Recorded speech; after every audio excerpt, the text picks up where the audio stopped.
Hi, so in this video, we're going to be working on chapter 1, section 1 about whole numbers, okay? A whole number are the following, starts with 0, 1, 2, 3, 4, 5. So as we count up, but we start the count with 0. That's a definition of whole numbers. And whole numbers are made of digits, and here are the digits for whole numbers, 0, 1, 2, 3 through 9. We're going to be working, and as we kind of work through the material in this course, I'm going to make a lot of use of the PowerPoints.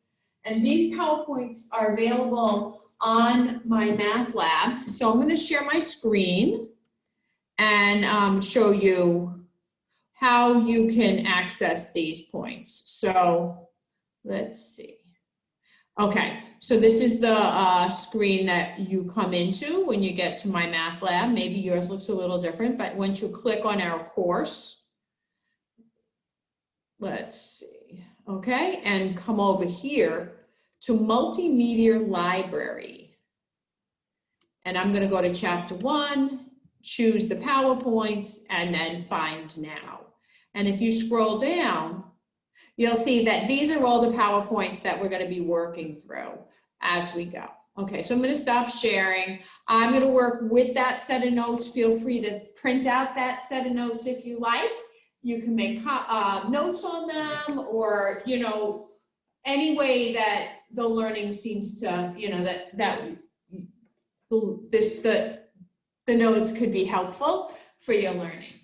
All right, so back to the whole numbers. So whole numbers are made up of these digits. I'm going to write a whole number on the board, and the number I want to write down is 51. And that's how you write it with words. And this is how you write it with the numbers, with numerals, right? Okay. So we call this form standard form.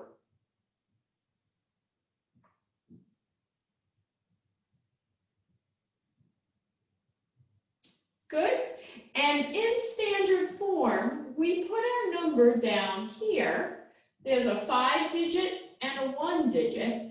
And what we know is that that 5-digit stands for 50. 5 groups of 10. So like if this was money, this could be, we could think of it as 5 dimes and 1 1. So that the fact that the 5 is over here means that it's about dimes, and the 1 is over here means that it's about pennies.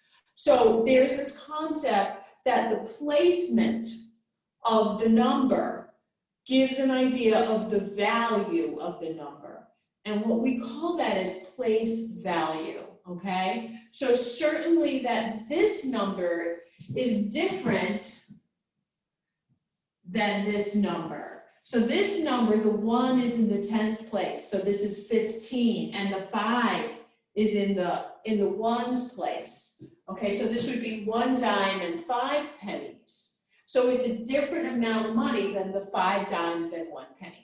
Okay, so that's because the location, the placement of the numeral gives you an idea of the value. So I have here written up on the board a place value chart, okay? And let's just look over here. So these are, if you just had 3-digit number, you could have hundreds, tens, and ones. So an example of that, my eraser. Okay, an example of a number that would have values that fit in here, right, would be 508. So if I gave you that number 508, you would know that there were 5 of the hundreds, 0 of the tens, and 8 of the ones, okay? And if we were talking money, we can think about this as dollars, dimes, and pennies, right? So it would be 5 $1 bills, 0 pennies, 0 dimes, and 8 pennies. We would end up with $5.08. Okay, so let me give you a bigger number, and then we'll be able to kind of think about the place value of a bigger number. So here's a number, 8 with a comma, 430,999. Okay, so each of these little packets, right, in between the commas is indicated in these overall sections. So these ones are all the things to the left of that, right? So that goes here, right? And the thousands, that's this stuff, right? And then the millions is here. So when I read this number, I have 8,430,999. I'm going to come on over and write it on my place value chart, because certainly each of those numbers, each of those digits takes on a different value just because of the location of where it is. So I have 8 here in the millions column, and in the thousands, 430,000 and 999. So we kind of understand that each of the digits takes on the value that's associated with its placement, hence place value. Okay. So we read the whole number from left to right. And then what our text is calling, something that I have not heard this referred to, is that each of these little groupings between the commas, they call that a period. So you'll hear that. You can, when you go through the My Math Lab homework, there'll be lots of support around that terminology as for example. Okay, so let's see. We're gonna write, we'll write another number. Here's an example from the notes. A treasurer of a company writes a check in the amount $300,208. So 300,208. So I'm going to write that. Think about that. 300,000. So the period is going to be 1,000. So let's write this down. We're going to write it from left to right. 300,208. Okay. So you'll get some practice as you go through the My Math Lab, reading complicated numbers and writing them down. And the reverse is that if I give you a complicated number, that you have to be able to verbalize it. So let me write this number down.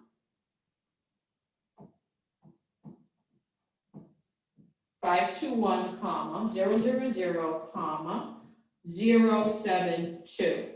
So to read this number, we're going to start at the leftmost period, right? So it's 521 million. There's no thousands, so it's and 72. So this number is read 521,072.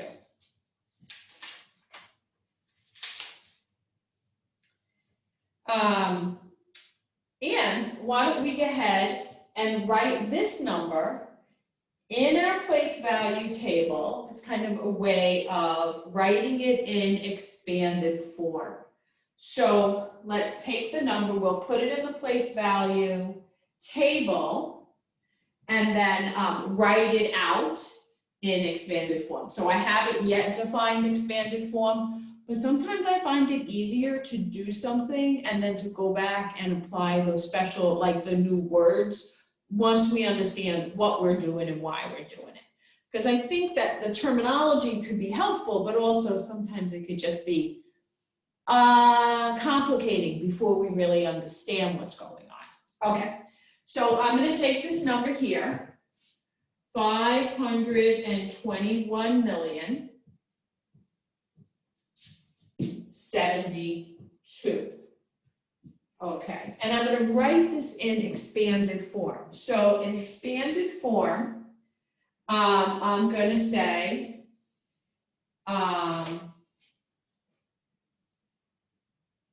so we have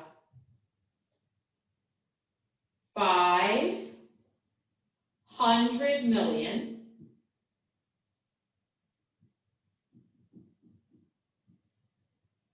plus 2